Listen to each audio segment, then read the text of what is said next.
Okay, so what happens when your faith is like absolutely unwavering? So strong, it might even blind you to the kindness that's right there in front of you.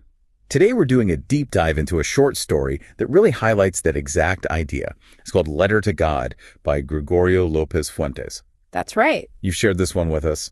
And, well, our mission today is to really unpack it, especially this theme of faith and how it leads to some pretty unexpected consequences. Yeah, and it's a great example because it's short, but it packs a real punch. It gives us this concentrated look at belief and how society, or at least the people around the believer, respond. Right. So for everyone listening, we want to go beyond just like the plot summary. Exactly. We want to get into the nuances of what it means to believe that deeply and maybe the surprising places that belief can take you. Okay, let's dive in. Let's set the scene first. We've got this really isolated valley, right?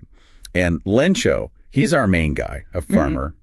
His whole life revolves around his crops. Yeah, picture this. His house, the only one around, sitting up on this low hill. And he can see everything, the river, his cornfields. And they mentioned the fields are dotted with kidney bean flowers. Why focus on those flowers? Well, those flowers, they're not just pretty details. In the story, they really symbolize the promise, Yeah. The promise of a good harvest. Oh, okay. For Lencho and his family, depending completely on what they grow, those flowers are like hope, tangible hope for the year ahead. Survival, basically. Gotcha. So, yeah, you can just imagine him constantly looking at the sky, Yeah. right? Waiting for that rain. Definitely. There's this bit where he's talking to his wife, she's making dinner, and he just says, completely sure, now we're really going to get some water. And her response is interesting, too. She just says, yes, God willing. Yeah. That faith is baked in right from the start, isn't it? Absolutely. He's clearly connected to nature, understands the land. But there's also this fundamental reliance on something bigger, a higher power, that he believes controls things. It's pretty common in farming communities. And then the rain does arrive. Yeah. And his reaction is just, wow. He's ecstatic. He doesn't just say it's raining. He uses this amazing metaphor. He says the raindrops aren't raindrops. They're new coins. The big drops are 10 centavo pieces and the little ones are fives. It's so vivid. It really drives home that economic link. Rain isn't just water for him. It's money. It's food, security. It's a blessing, but like a very practical one. Exactly. A transactional blessing, almost.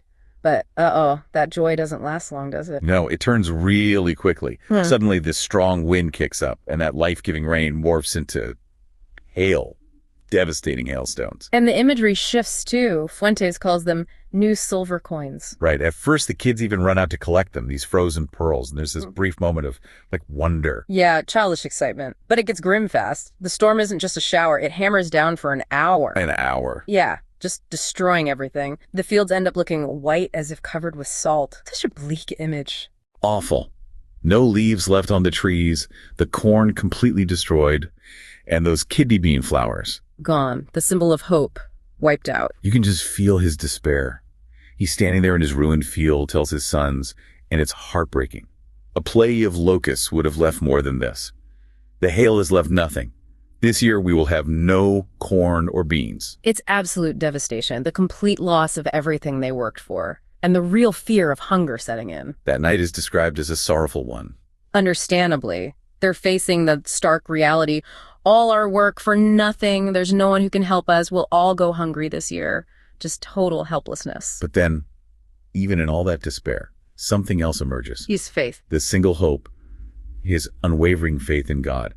It's literally all they have left to cling to in that isolated house. Yeah, they even mentioned that saying, no one dies of hunger. It feels almost like they're trying to convince themselves, Right. How much comfort can that really be right then? But for Lencho, his anchor is this deep belief that God sees everything. God knows their suffering. And God will provide. It really shows how faith can be a psychological buffer in a crisis. It gives them something to hold on to. And this belief, it's so absolute, it leads him to do something pretty unusual. Yeah, he's described as an ox of a man, works like an animal, but surprise, he knows how to write. So the next Sunday, he sits down and writes a letter. Yeah. Not to a relative, not to a charity. Nope. Straight to the top. He addresses it to God. It's the directness that's so striking, isn't it? Totally. No intermediaries. He just goes straight to the source as he sees it. And the letter itself is very specific. Right. What does he ask for? 100 pesos. And he lays out exactly why. in order to resow the field and to live until the crop comes because the hailstorm, he's very clear about the need and the cause. And the address on the envelope is just, to God. Simple as that. You can just imagine the journey of that letter. Right. It eventually lands in the hands of a postman, who naturally just starts laughing. Can you blame him? It's pretty out there. He takes it to his boss, the postmaster. And the postmaster finds it funny too at first. But then something changes for the postmaster. He's tapping the letter on his desk, thinking. And he has this moment. What does he say? He says, like, aloud, "What faith! I wish I had the faith of the man who wrote this letter. To believe the way he believes, to hope with the confidence that he knows how to hope with, starting up a correspondence with God." Wow. So it goes from amusement to admiration. Yeah, genuine admiration for that absolute, unshakable conviction. It's a level of trust the postmaster finds pretty remarkable. And that admiration sparks an idea. A really kind one, actually. He decides they can't just let this faith be shattered. They need to answer the letter. Not to mock, but to preserve that belief. So he comes up with a plan. An act of charity, as the story calls it. He decides to collect money. He asks his employees, pitches in some of his own salary. That's really quite something, driven by empathy. It really is. It shows his humanity, his respect for the power of belief, even if he doesn't share that belief himself. But, well, there's a hitch. They don't get the full amount. Exactly. Despite their efforts, they only managed to collect a little more than half, 70 pesos. Okay, so what do? They put the 70 pesos in an envelope, address it back to Lencho, and instead of explaining where it came from, they just sign it Gadi. Oh, wow. Trying to reinforce his belief. Precisely. They think they're doing the right thing, maintaining his faith in divine help. So the next Sunday, Lencho shows up at the post office. Is he anxious? Yeah. Hopeful? Nope. Completely confident. He expects a reply. The postman hands him the letter. The postmaster is watching from his office, feeling pretty good about himself, that contentment of a man who has performed a good deed. And Lencho opens it. And his reaction is? Not what they expected. He shows not the slightest surprise seeing the money. Really? None at all? Zero. His faith is so total, it doesn't even occur to him to be surprised that God answered. It was expected. Okay. But then he counts the money. And he gets angry. Angry. Not grateful. Angry. Because it's only 70 pesos. In his mind, it's impossible for God to make a mistake. Or to, only send part of what he asked for. So he doesn't think, oh, maybe this is all God could send? Or, wow, 70 pesos. Not at all. His conviction is absolute. God wouldn't shortchange him. Therefore, someone else must have taken the rest. Oh, no.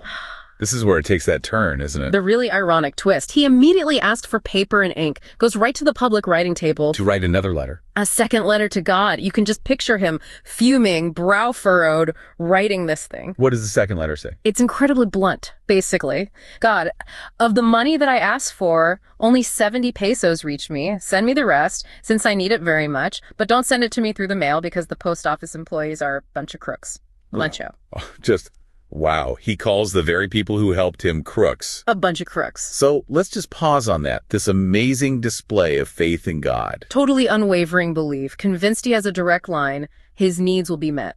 And yet, when actual human kindness steps in, provides a good chunk of what he needed. He doesn't just miss it, he blames them. He accuses them of theft. It's such a paradox, isn't it? This huge faith in the divine, the abstract. Yeah, massive faith up there. But down here, on the ground, deep cynicism and mistrust of the actual people around him. It seems his idealized view of how God should help left no room for, how humans did help. Exactly. It couldn't compute that the help came from them imperfectly, maybe, but genuinely. It really makes you question things, doesn't it? What does this story say about faith itself? Can it make you blind? Can it be so rigid that it blocks out reality? Or at least a reality that doesn't fit the belief system? And what about charity? The postmaster's good deed completely backfired, in a way. Right. Their kindness wasn't just missed. It was interpreted as malice. It makes you think about the complexities of giving and receiving help and how intentions can be misunderstood. Lencho's belief, which maybe saved him from total despair initially. Yeah, it gave him hope. Ultimately prevented him from seeing the human goodness right in front of him. He was so sure it had to be God that the 70 pesos coming from anyone else wasn't even a possibility in his mind. His belief system acted like a filter, a very strong filter. It screened out the evidence of human kindness and led him to this really ironic, totally wrong conclusion. Yeah, the powerful comment on how our convictions, even noble ones, can sometimes, narrow our view. Definitely limits our understanding of the world and maybe the people in it. So for everyone listening, maybe the challenge from this deep dive is to think about our own lives. Have our own strong beliefs maybe shaped how we saw things? Mm-hmm. Have we ever been so certain about something that we just didn't see another explanation? Yeah. Maybe it's an act of kindness because it didn't fit our narrative. It's that unpredictable intersection of faith and human action that's so fascinating here. Lynch's story is this potent reminder, maybe a bit unsettling, of how our expectations, especially the ones tied to deep beliefs, really shape our reality. And it leaves you with that lingering question, doesn't it? How often do we misinterpret help or fail to see the kindness around us because we're looking for something else, some grander, maybe more idealized intervention? It's a lot to think about. Lencho's faith was powerful, no doubt, but it led him to a conclusion about his fellow humans that was just, completely backward. It's a surprising and kind of sad end result of such strong belief.